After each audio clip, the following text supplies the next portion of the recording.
Some of the most moving poetry in English came out of the First World War. When we think of the war poets, we probably have in mind Wilfred Owen, Rupert Brooke, and Siegfried Sassoon. But there is a less well-known soldier poet who is quite unlike any of the others. He found the war invigorating, at least some of the time. For a while, it actually improved his health. He was one of those who appreciated, at times even enjoyed, the absurdity of war. But he was also an accomplished composer who wrote songs while serving in the trenches. And while most war poets were officers, he fought as a regular frontline soldier, a private. And this is our man. He's Ivor Bertie Gurney, the son of a Gloucester tailor. And he fought in the war, he was shot, he was gassed, he was invalided out, and he spent the last 15 years of his life in a mental asylum. And it was there that he returned obsessively, compulsively to his wartime experiences. My contention is that the body of work that he wrote there in the asylum stands alongside the work, the achievement of any of his contemporary soldier poets.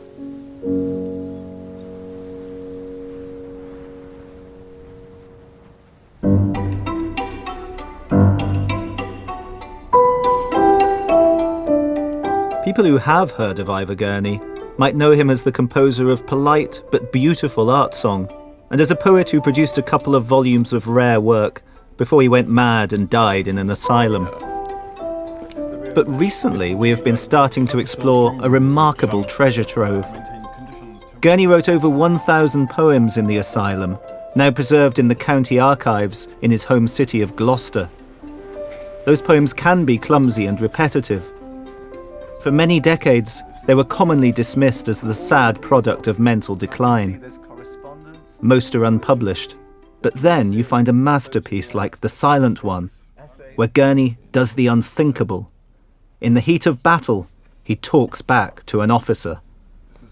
It is a brutally candid self-representation, and it shows a poet more interested in survival than obedience and daring do.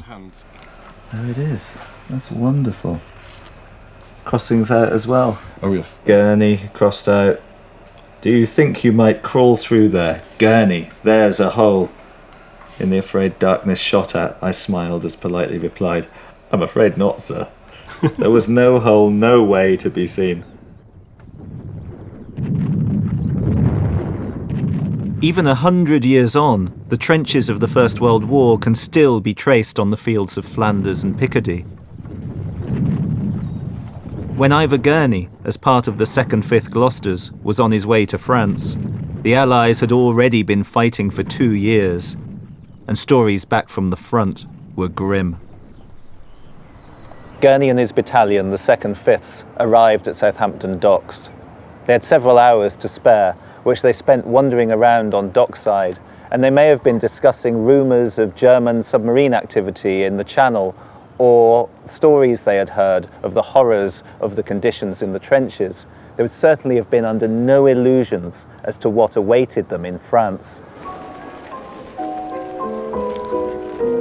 So we can only guess at their mood, as the 800 men and their officers filed on board His Majesty's troopship, HMT 861, each laden with 80 pounds of kit. It was the 24th of May 1916, and at last they were headed to the Western Front.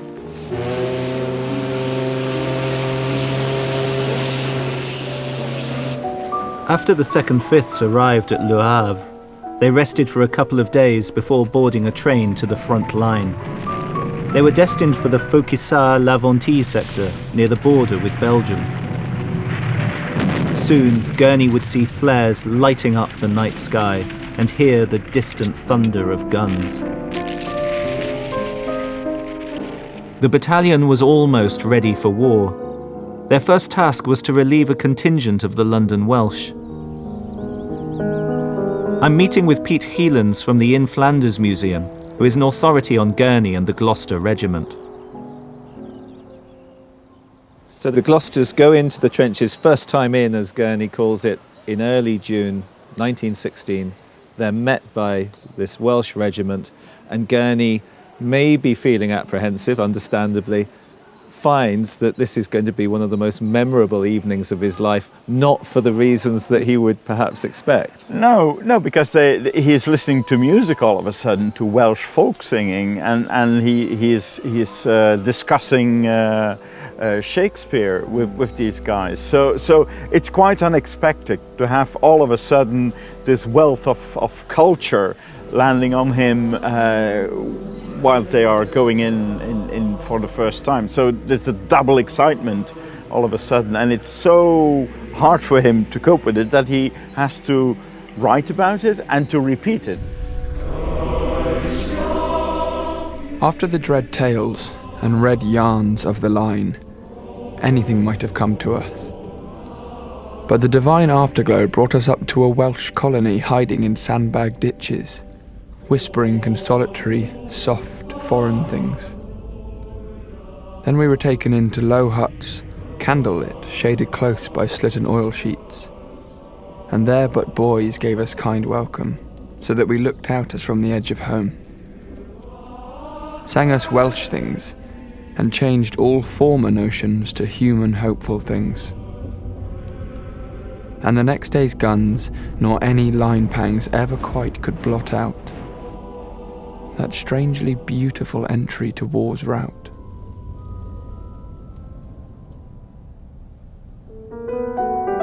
Ivor Gurney was born in Gloucester in 1890. His father David ran a small tailoring business, while his highly strung mother Florence kept house and helped out with the sewing. His father was an old-fashioned countryman who taught his children the names of plants and wildlife, instilling in them a love of the natural world. Prodigiously gifted, Gurney was soon part of the Gloucester Cathedral Choir. Scholarship after scholarship followed, culminating in a place at the Royal College of Music. Indeed, all the music in this programme was composed by Ivor Gurney. It was here in London in 1913 that he suffered his first nervous breakdown, a portent of later mental health problems. Then in 1914, war broke out. Gurney immediately volunteered, but was rejected because of his poor eyesight. Months later, with troop numbers falling catastrophically, the criteria were relaxed. In February 1915, Gurney was finally accepted into the Gloucesters. But he wasn't there on a patriotic mission to serve king, country and empire. He wasn't there to have a kick at the Kaiser. Gurney hoped that the physical exertions of soldiering, together with the camaraderie and discipline of army life, might alleviate his mental illness. Ivor Gurney had joined up as an experiment.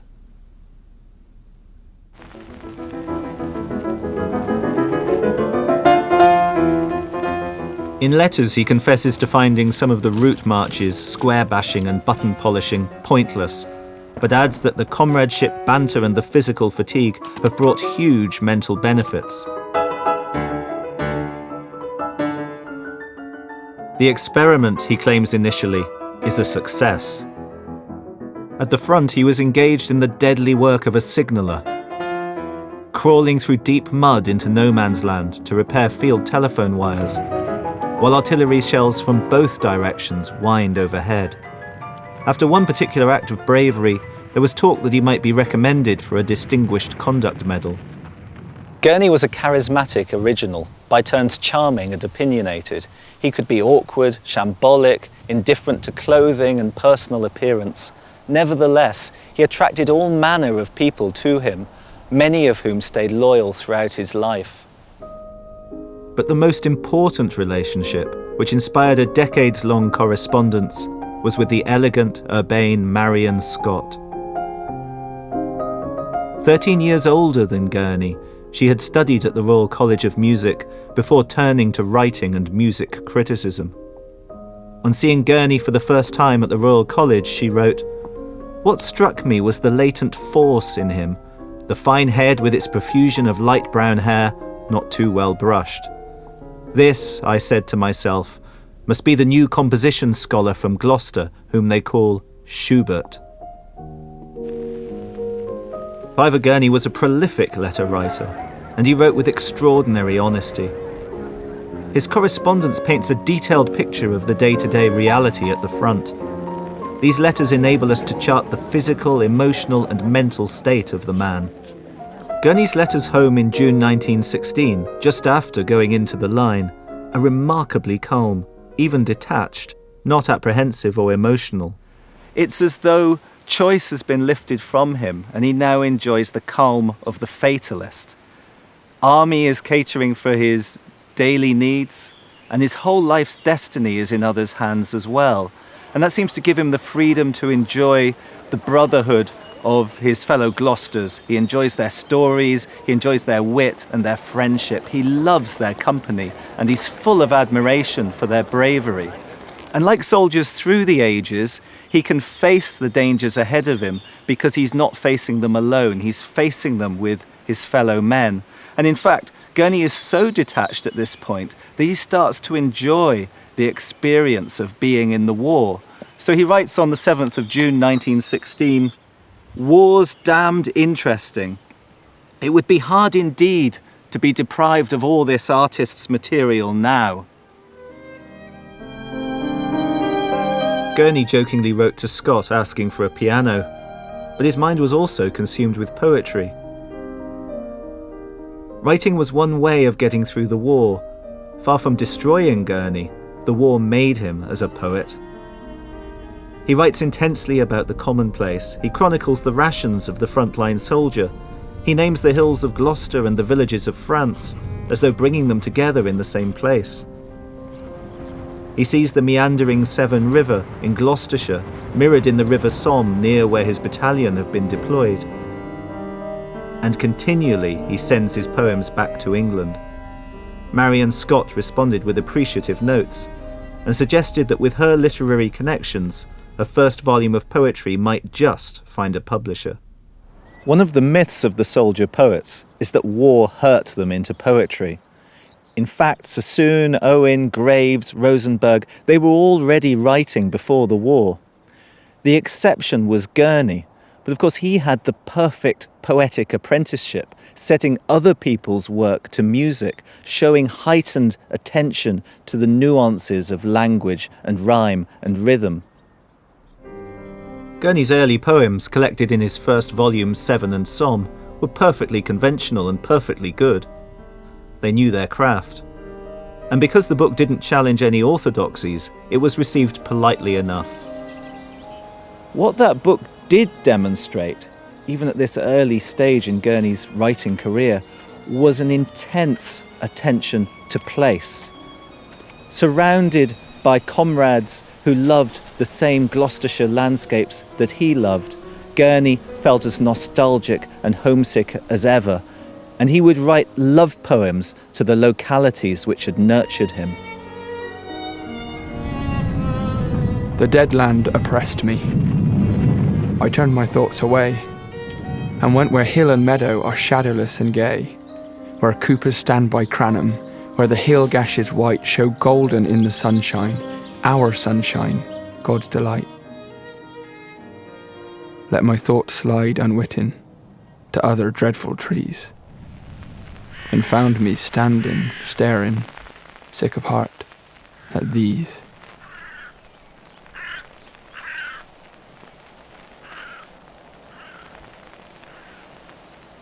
Gurney was a poet who chronicled the details in landscapes, but he was also a man who needed to be on the move, whether it be a stroll through a Gloucestershire meadow or a route march at the Western Front.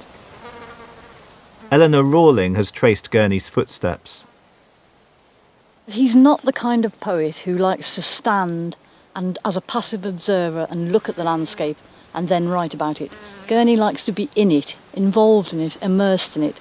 You see the clues in his poetry because it's not just visual. He's not describing a scene. He's giving you the experience of being in it. So you get the sounds, the smells, the earth smell, the sight of the clouds, the leaves and the tree branches brushing past him. He needed to be immersed in it and moving through it.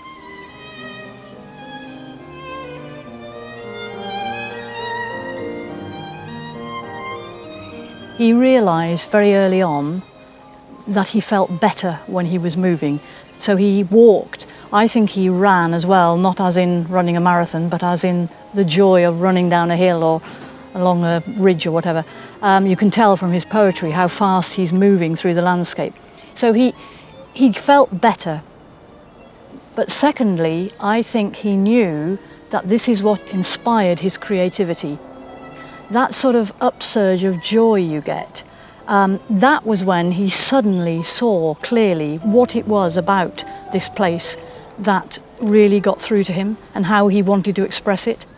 Many of his poems are quite difficult to read. They've got strange rhythms, almost more Gerard Manley Hopkins-like with his sprung rhythm. They sort of bump about a bit from here to there. And more, to me, they have in them a breathlessness. So there's one that I've got here in front of me, Old Thought, when he's up on the Cotswold edge, where he says, "Oh, up in height, oh, snatched up, oh, swiftly going." And I think he's going up the hill and he's pausing, he's going, as he takes a breath, so that the reader has to take a breath too. So what he's doing, it's more what you might call stream of consciousness. He's actually pouring out what's happening to him.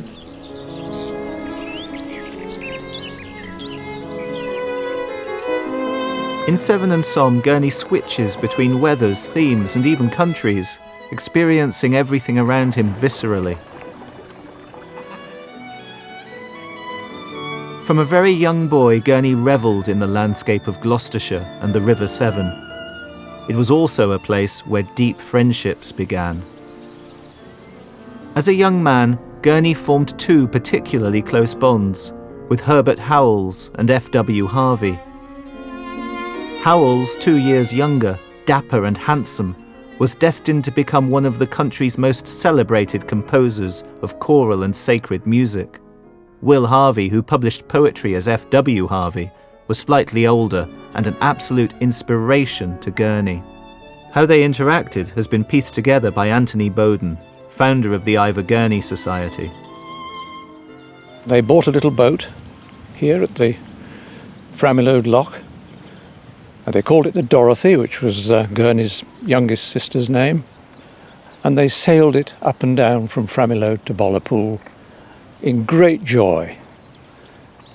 And then the other thing they did, of course, was to come to a point like this, and here we are looking out over the Severn at May Hill in the distance, and being a tidal river, the Flotsam and Jetsam go up the river and later in the day come down the river. And they would bring their air rifles and take pot shots at it. And in that way, they became very good shots. So that explains how it is that Gurney's a crack shot, because I was always puzzled by the fact that here's someone who fails to get into the army in 1914 because of his poor eyesight, and yet who boasts in his poetry of being a top marksman. He probably needed his glasses on to do it. And maybe when he was rejected by the army, they wanted someone who'd got pretty good eyesight without spectacles. But of course, they were less fussy when they'd had so many men killed that they could afford to have people who were not exactly perfect in their vision. But yes, he was a very, very good shot, except of course he hated the idea of killing another human being, and he did so. And in one of his less great poems, "I shot him, and it had to be him or me." And you can see that that's tearing him up, that he's actually done this.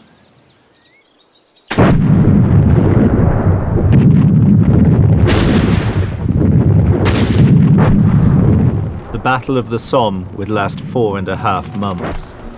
Friendships formed on the banks of the Severn would be shattered under fire. The Somme offensive is raging, and Gurney hears some desperate news.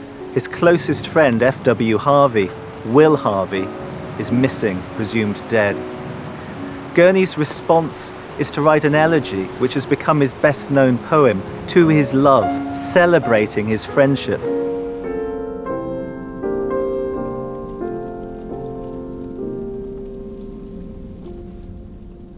He's gone, and all our plans are useless indeed. We'll walk no more on the Cotswolds where the sheep feed quietly and take no heed. His body that was so quick is not as you knew it, on Severn River, under the blue driving our small boat through. You would not know him now. But still he died nobly, so cover him over with violets of pride, purple from Sevenside. Cover him soon, and with thick set masses of memoried flowers hide that red wet thing I must somehow forget. The remarkable thing about To His Love is that it starts as an orthodox pastoral elegy, hoping for the consolations of the natural world. But war's horrors have caused a rupture, and those desperate pleas, cover him soon, hide that red wet thing, admit the failure of a long poetic tradition to cope with the vicious new circumstances of mass technological slaughter. The poem was a sign of things to come, Gurney's dissatisfaction with the old ways of expression, and his desire to make a new language to convey the truth of war. In fact, Gurney was to discover that Harvey had miraculously survived. He had been captured during a solo trench raid and spent the rest of the conflict in prisoner of war camps. Gurney was able to write to him, even sending songs that Harvey performed with his fellow POWs.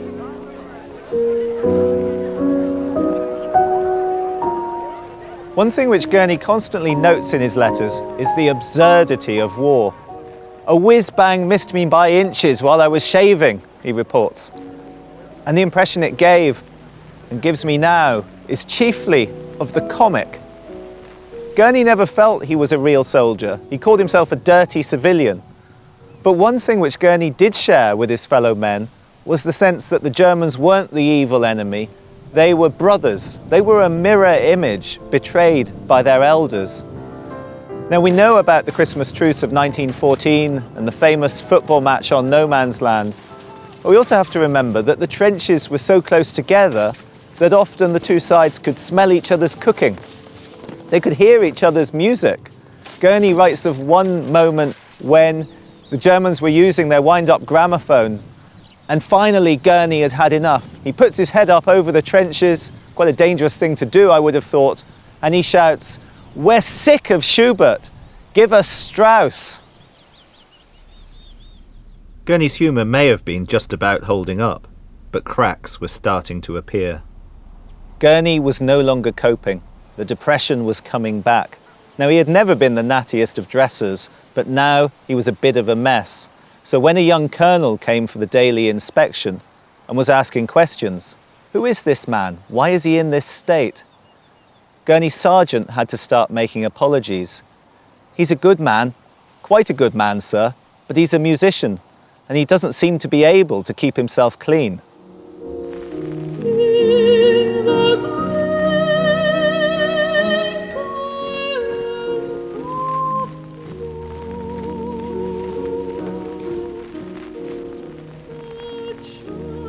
The winter of 1916 to 17 in France was the coldest in living memory.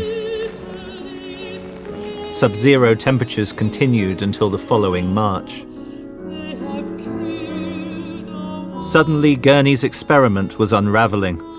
His mental state had started to suffer. A decision was made to remove him from the front line to the small town of Albert, where he was detailed to work on the water carts. Gurney was frustrated at not being up to the demands of the regular soldier. Albert was famous for a basilica where a Virgin and Child hung perilously above the streets. Superstition had it that defeat was assured for the side who fired the shell that brought the statue crashing to the ground. I'm meeting with Dr. Kate Kennedy, who is writing a new biography of Ivor Gurney. Gurney records in his letters to Marion Scott that he's sitting around a little fire with his comrades, having a café au lait, which is for Gurney the height of sophistication, and wondering at this church tower, which was ruined but would at one stage, he says, have been a glory, and amazed at the sight of a hanging statue. And of course, here we have the hanging statue. It would have been dangling past the horizontal at that point, would it? Yes, this place was absolutely packed with troops heading towards the Somme. And they saw this extraordinary statue, and as they passed under it, they thought, depending on their frame of mind, well, this, the Virgin Mary is suicidal. She's flinging Christ child down to be destroyed along with us, another human sacrifice, or she's redeeming Christ. She's helping to save us. She's pulling him towards herself. So all sorts of mythology and superstition built up around this statue. So what does Gurney think of it when he looks up? Well, when Gurney sees it, he's amazed by it, as he writes. And about 13 days later, as he's still around this area, he writes a little impromptu in one of his letters home called The Mother. And he writes, so it begins, "We scar the earth with dreadful enginery. She takes us to her bosom at the last, hiding our hate with love, who cannot see of any child the faults. We'll wait there till our passion is past." So he's sort of building on the idea, at least, of this idea of the mother bringing in her children to her protection, to her arms. It's a terrible, terrible time for Gurney. The Somme is at its worst, and it's the absolute worst of the Western Front. The trenches are bitterly cold, there's mud everywhere. He himself is ill, he's depressed, he's really struggling. But at this crucial moment where it looks like he's about to break down entirely, and that could have been the end of the war and the end of sanity for him, potentially, he meets these wonderful Scottish soldiers, and he recounts how they sing folk songs together. He's endlessly quoting Robbie Burns at them. One hopes they were enjoying it. But he spends hogmanay with them, with a piper in the next village, he recalls. And they give him their combined funds to go and forage in Albert and whatever shops were left around here to go and get Christmas Day provisions. I just thought that was quite dangerous, giving your money to Gurney to buy food. I wouldn't have trusted him myself, No. but yeah, incredible that you can actually have fun right in the middle of the depths of winter in the centre of the Somme. And so he writes his poem Scots as a kind of memorial, which has wonderful folk song overtones to it. It has the refrain, "Over the top this morning at the cold light of day, the dawn's first grey," this sort of thing, which has got just these little echoes of folk song, little echoes of the banks and braes. So it's a kind of tribute to these comrades that he's invested so much in and has then lost. But it wasn't only poetry which Gurney was writing at this time. Despite the lack of a piano, his head was also full of new songs. This is a sacred city, built of marvelous earth. Life was lived nobly there, to give such beauty birth. Gurney composes by a beerside while leaning, he tells us, against some sandbags in a disused trench mortar emplacement. It's an astonishing achievement, particularly given the circumstances, surrounded as he is by the chaos and the noise and the danger and busyness of war. But in fact, it's the first of 5 songs which Gurney composes at the front line, 4 of which are still considered today to be masterpieces. And their themes, as we might expect, are death and the search for, or grief at the loss of, the peace and the security and the loved landscapes of home. By March 1917, with sub-zero temperatures persisting, the Germans begin a strategic retreat to the Hindenburg Line. They mine roads, cut down fruit trees, and poison wells and water supplies. This wanton violation of the countryside enrages the advancing Allied troops. The 2nd 5th Gloucesters are part of the campaign, pursuing the Germans through Picardy. One night they come upon the village of Caulaincourt. Caulaincourt was levelled. There was only one building still standing, and it was this one, the mausoleum. Rumour has it that this building only survived because a local landowner had bribed the Germans to keep it intact. So it's not surprising, at the end of a freezing winter, the Gloucesters should have come here for shelter. And Gurney writes about this in a celebratory fashion. There were mouth organs, there were tin whistles, and everyone had a raucous time among the dead. Now, what they didn't know was that the Germans had booby-trapped the building, and fortunately, for whatever reason, the bombs didn't explode.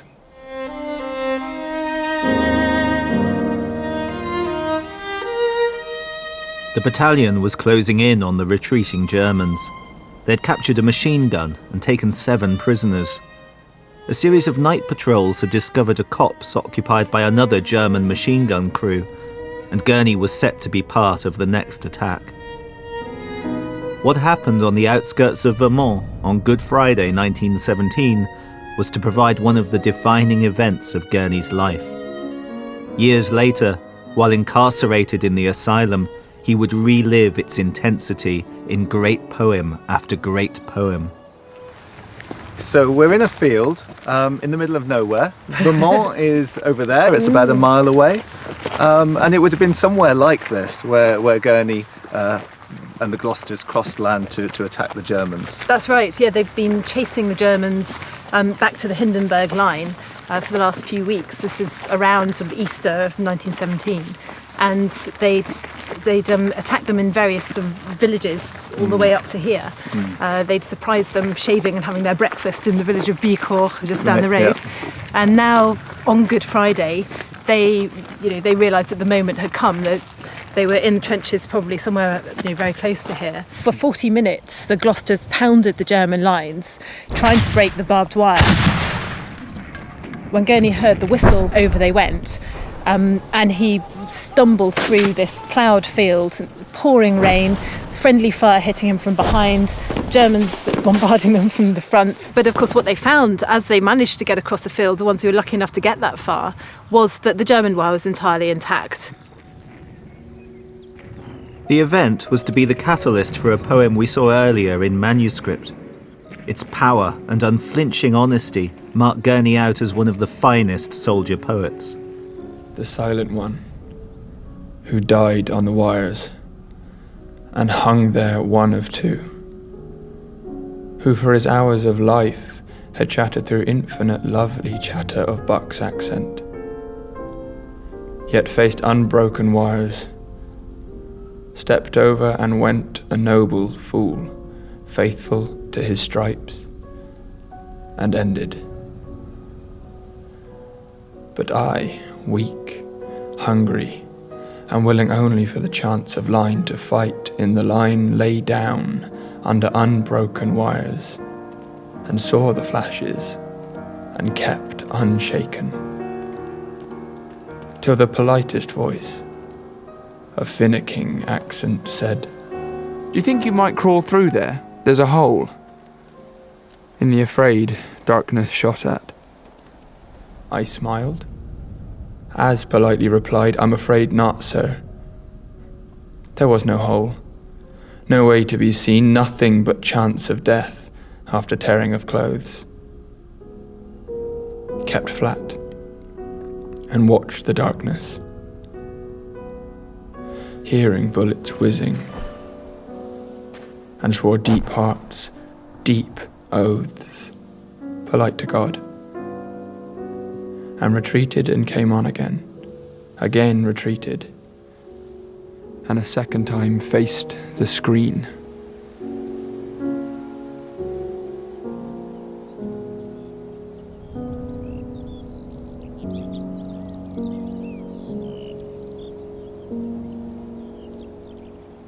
But at some point between, lying under this wire, refusing to go any further, and being forced across no man's land, Gurney stumbles and falls, and as he reaches his arm out, he's shot about here, just below the shoulder, through a bicep, and he's very lucky it avoids his torso. Yes. And the bullet goes clean through his arm, but unfortunately it's not quite bad enough to send him back to England. No. This was Good Friday 1917. It may have been only a flesh wound, but it briefly took Gurney away from the front line, and thankfully it wasn't the end of his career as a pianist either. 3 days later, on Easter Monday, the poet Edward Thomas was not so lucky. He was killed by a shell near Arras. Gurney later would set over a dozen of Thomas's poems to music. Gurney was moved to a military hospital in Rouen, where he spent 6 weeks writing letters and fantasized about living in a stone Cotswold cottage. After his recovery, he rejoins the 2nd Fifths, who by now are engaged in action at Arras, and he retrains as a machine gunner. The regiment then moves on to Ypres, where the Battle of Passchendaele is at its height. Where there was once carnage is now high-grade agricultural land. Pete Helens is taking me to the spot where Gurney, as a machine gunner, sat at a distance watching his comrades go over the top. So many of the guys he was with from 1915 onwards, during training in England, are in that attack and don't come back. And so it is one of those moments which he will reflect upon for the rest of his life. How do you think the Gloucesters felt, his friends felt, about him opting out, as they might have seen it, becoming a machine gunner? Yes, especially, I mean, the camaraderie in a regiment, and especially in a territorial regiment, is very, very, very, very important amongst the ranks. And so he refers to his corporal, Don Hancock, who is blaming him for changing jobs. Because although he's still following the infantry battalion, he is no longer at that point part of the 2nd, 5th Gloucester regiment, and that hurts them. They feel left behind by him. It's like he has deserted them. Don Hancock is one of Gurney's closest friends, isn't he? And he's killed. Yes, down in the valley here. He is killed, and Gurney is at the time itself not sure. He knows he's taken out of battle. In one of the poems he refers to whether Gloucester's buried Gloucester, I know not, and so he doesn't know. I think maybe not until he's back home, back in Gloucester, that he learns about his fate. But he knows that he was hit during the Battle of the 22nd of August, and we know now that he's buried at Lissenhoek Cemetery. And that he died there in the CCS, the Casualty Clearing Station, the following day. 18B, Lee, Ormston, Pavelin, Turner, Townsend, Wilson, Nish, age 21.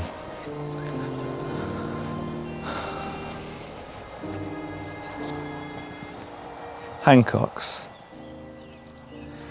So here lies Gurney's greatest friend during the war. 240338, Corporal L.D. Hancock's, Gloucestershire Regiment, 23rd of August 1917. Rest in peace. And Gurney writes obsessively about Hancock's in later years later in the asylum, poem after poem about Hancock's. He admires Hancock's for his bravery, for his Gloucester goodness, as Gurney puts it, simply for liking Gurney's poetry even. So there was a mutual admiration between the two men. And I think it might be appropriate just to read this. Don Hancock's, shall I no more see your face frore, Gloucester good in the first light, but you are dead. No more to march happy with such good comrades, watching the sky, the brown land, the bayonet blades moving, to muse on music, forgetting the pack. And one of the unique characteristics about Gurney's poetry, certainly if you compare him to Sassoon or to Owen, is that he names these people whom he lives with, whom he fights with, whom he jokes with. He names them so that we can come and we can find their graves. We know about Don Hancock's because Gurney tells us about him in poem after poem, and so that the poetry itself, as Gurney wanted, becomes a memorial for those who lived and died alongside Gurney.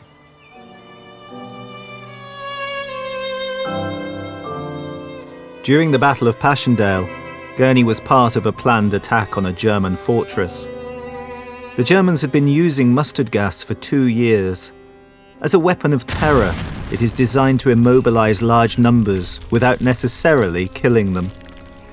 Gurney, like others in his machine gun crew, was working his way along a trench carrying heavy gun parts. Such was the physical effort involved that wearing a gas mask was out of the question. A previous barrage of mustard gas lay dormant in puddles.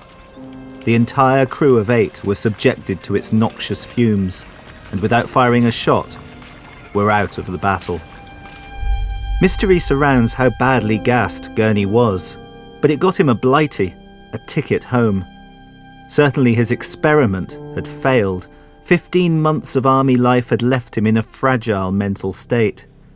He may have thought he'd pulled a fast one, but nothing was further from the truth. The effects of mustard gas can last a lifetime.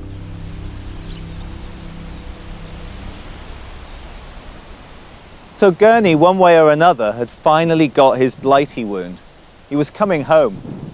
And he himself had chosen to be sent to Bangor in Scotland, his reasoning being that it was too far away for his family to visit. But there were other reasons why this was an excellent decision. Bangor was a progressive military hospital. It had its own self-sufficient farm which provided fresh meat and veg. It had a series of concert parties. The culture of Bangor was excellent for Gurney. It was his ideal place. And Bangor believed in treating the whole body and mind together. Ivor Bertie Gurney could not have been more fortunate. The fresh white sheets and peace of Bangor soon worked their magic on Gurney. Away from the hellish sound of war, he thrived. He had more time to write, and then promptly fell for a pretty volunteer nurse. Annie Nelson Drummond was the only daughter of an industrious Scottish family of 4 sons. A girl amongst boys, Annie possessed a native intelligence. She was an enterprising and highly capable woman. She had never met anyone quite like Ivor Gurney, musician and poet. They talked incessantly. He introduced her to literature and music.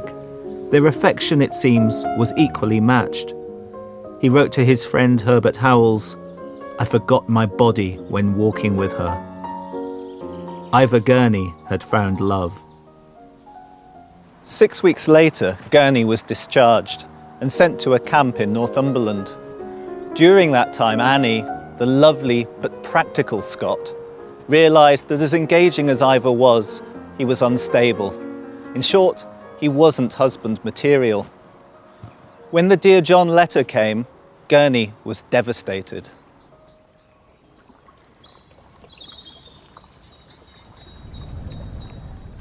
His mental state deteriorated rapidly. He sent goodbye letters to friends, threatening suicide. He intended to drown himself in a canal, but lost courage and was found sitting on the bank in despair. In September 1918, 2 months before the armistice, Gurney was discharged from the army as unfit for service. He took a series of jobs, and while there were certainly bumps along the way, by the following month his spirits were starting to lift. He received royalties for Seven and Somme and learned that a second edition was planned. At last, Gurney started to feel that he was getting the recognition he deserved. War's Embers, a second volume of his poetry written mostly during the war, was published, and Gurney returned to London to pursue his first love, music. Gurney came back to the Royal College of Music as a war veteran in 1919. This time his tutor was the finest composer of his generation, Ralph Vaughan Williams.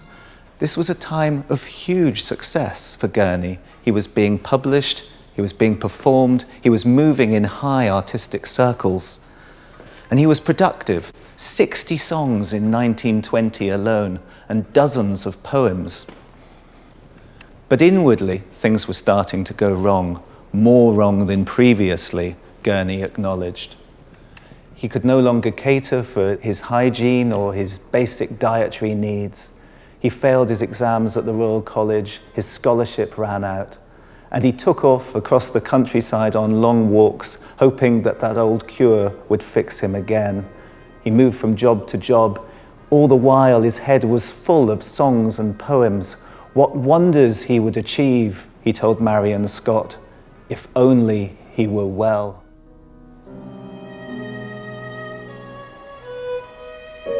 Gurney had exhausted his options. He had tried living with his brother. He had even followed his old wartime fantasy by installing himself in a derelict stone Cotswold cottage and trying to live off the land. None of these attempts at normality stood a chance. In September 1922, Ivor Gurney was declared insane and committed to Barnwood House, an asylum on the outskirts of Gloucester. In December, after several successful escape attempts, he became a private patient at the City of London Mental Hospital in Dartford, Kent. Though well-intended, this decision taken by his London friends tore him away from his beloved Gloucestershire, and in the process broke his spirit. The irony being that Gurney's war experiences had all but rid him of the anxieties, the mood swings, and the visions which had plagued him previously. Now that he was safe again, the old troubles started to resurface. After the war, what hopes there were, Gurney wrote to Marion Scott from the asylum. To earn a living and to write praise of England. This first war poet, as he now began to consider himself, was bewildered at the reasons given for his confinement, complaining, "All England should be honouring me." Edgar Jones is a professor in the history of military psychiatry at the Maudsley Hospital in London, who has studied Ivor Gurney's medical records. The Maudsley was founded in 1915 as a war hospital, and it remains a leading centre for research into the effects of shell shock and gas.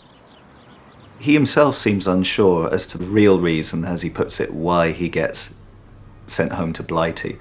Obviously he inhales gas, but at the same time he says, he spends 5 days at Third Ypres shaking with the shaking of the guns. That sounds to me like a kind of early shell shock. Yes, Gurney is in a frontline infantry battalion. He's been a signaller, he's attached to a machine gun unit, so he's really been through a very stressful period. He's been in the front line for nearly a year and a half, and that will stress the nerves of any man, because he would have been subjected regularly to artillery bombardments, and that's one of the most difficult things to deal with, because there's nothing you can do to protect your life. Is it possible that actually his creativity helps him in those conditions? I mean, there's one poem where he talks about thinking about music while under bombardment, and clearly at other times he's even writing poetry under bombardment. Presumably that's one way of just moving yourself out of the situation. It may also be a way of trying to understand it and coming to terms with it, because it's a very difficult thing to accommodate. Why am I there? Why am I putting up with this? I'm seeing my friends killed and wounded. I can see no obvious gain. If you can then think of some way of conceptualising that or making it bearable, and he draws comparisons with the Gloucester countryside and what he's having to go through in these trenches. So it could be a coping mechanism. Gurney has been reduced to a pitiful state. He has psychotic episodes and grandiose delusions. But his creativity is unbridled. He's still writing poems and songs. During these years, Gurney's poetry takes an experimental turn, inventing original grammars and rhythms to convey the extremities of battle terror. Suddenly in the still air burst thudding, and cold fear possessed me all. Reliving his experiences at Passchendaele, he crafts this description of fatigue and illness. Half dead with sheer tiredness, wakened quick at night with dysentery pangs, going blind among dim sleepers, and dazed into half dark. At the limits of endurance, poetry becomes a unique witness. It's believed that Gurney was bipolar, but Edgar Jones thinks the diagnosis could lie in another direction. The doctors at the time described him as suffering from delusional insanity, which doesn't help us very much. But what is clear is that his mental state is fairly static over the 15 years that he was at Dartford, and it's characterised by persecutory delusions. He has the idea that someone is transmitting electricity or wireless waves to control him and torture him, to the extent that he tries to seal up the windows of his ward. He also believes that there's a machine under the floorboard transmitting, again, wireless electricity into his body and mind, and he asks the medical superintendent to dig up the floorboards and take the machine away. And those sort of persecutory delusions and auditory hallucinations are more characteristic of schizophrenia than bipolar affective disorder. The doctors also identify periods where he's regarded as incomprehensible. They can't follow what he's saying. His speech has a bizarre characteristic. And again, that is more typical of schizophrenia, of what would later be called formal thought disorder.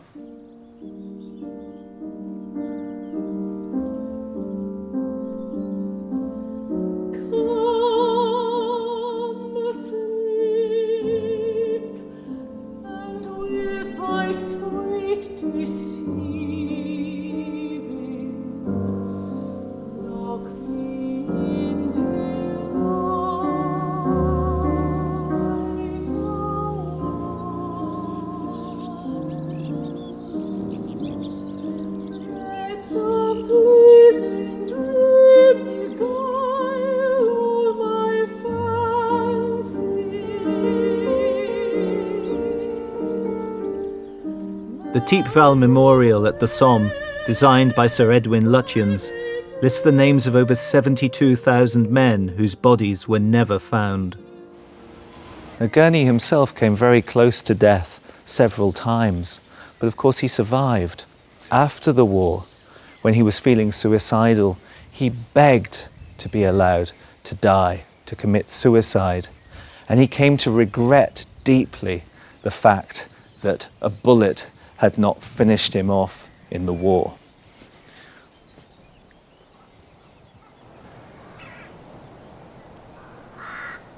Honour is the theme that comes up more than any other in Gurney's writings during this period, because it summarises his sense of abandonment by country, by friends and by family.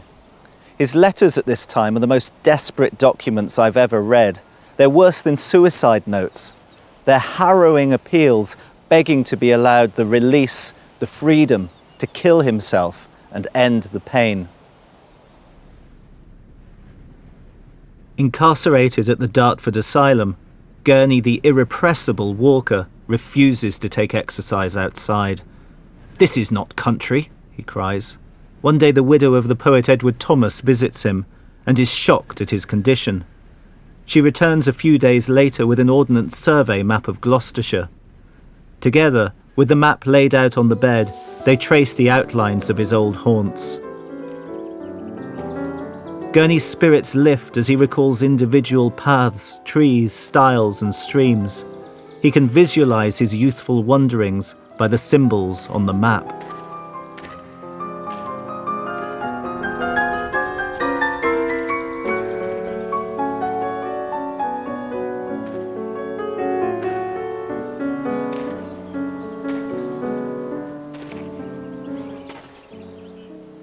During the war, he was writing quite well-behaved, conventional, orthodox poetry. And it didn't break any rules, but it was praised, it was popular. He had no problems getting it published.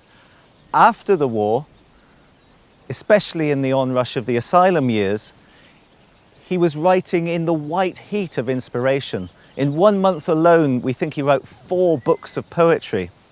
And at that point, he could no longer get published.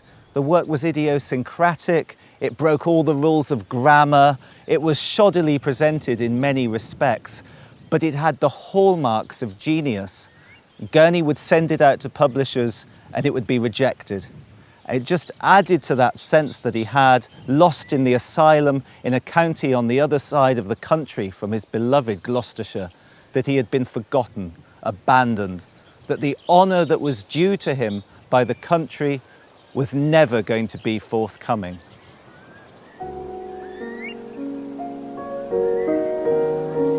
At Dartford, Gurney writes in order to resist. "My blood in its colour even is known fighter," he warns defiantly. Immersed in poems, he can escape to the happier times which the war represented, and use that war service to upbraid the present for its appalling betrayal. Gurney proclaims himself as the sole honest man, a teller of truth and war poet whose right of honour, he boasts, cuts falsehood like a knife. Marion Scott, ever his most loyal friend, pays most of the medical bills, constantly visiting him, taking him out on day trips. She documents his work and photographs him. In what is believed to be the last picture of Gurney, he stands on the beach at Dover, looking across to France, as though he is trying to make sense of it all. Then everything shuts down. The poetry and the music stop. Almost a decade later, on the 27th of December 1937, the City of London Mental Hospital informed the coroner that Ivor Bertie Gurney had died there. He was aged 47.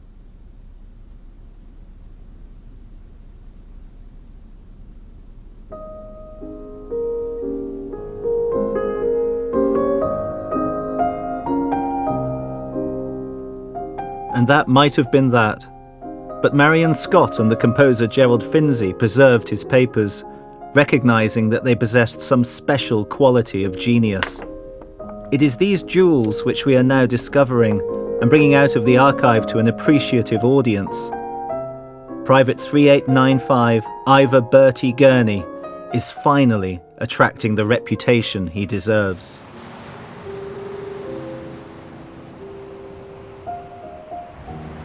You know, what I love most about Gurney's poetry is that he's a celebrant of the particular, the dearness of common things, as he puts it. It matters that he tells us which Gloucestershire hillside he's walking over or which village in France he's marching through. And he gives us as well the sense of the daily life of soldiers. He tells us what he's been eating. He creates a catalogue aria of trench rations, McConaughey, Fray Bentos, Tickler's jam. This is local detail that you don't get in any other soldier poet's work. And yes, he has those iconic moments of going over the top or being under artillery bombardment, but he also gives us that fuller picture of the soldier's experience, the boredom of trench life, the diurnal, the banal, what the café au lait is like in the local estaminet. So Gurney's vision then is more capacious, I would argue. It's more varied and it's more generous than any other of the soldier poets of the First World War. The songs I had are withered or vanished clean. Yet there are bright tracks where I have been, and there grow flowers for others' delight. Think well, O singer, soon comes night.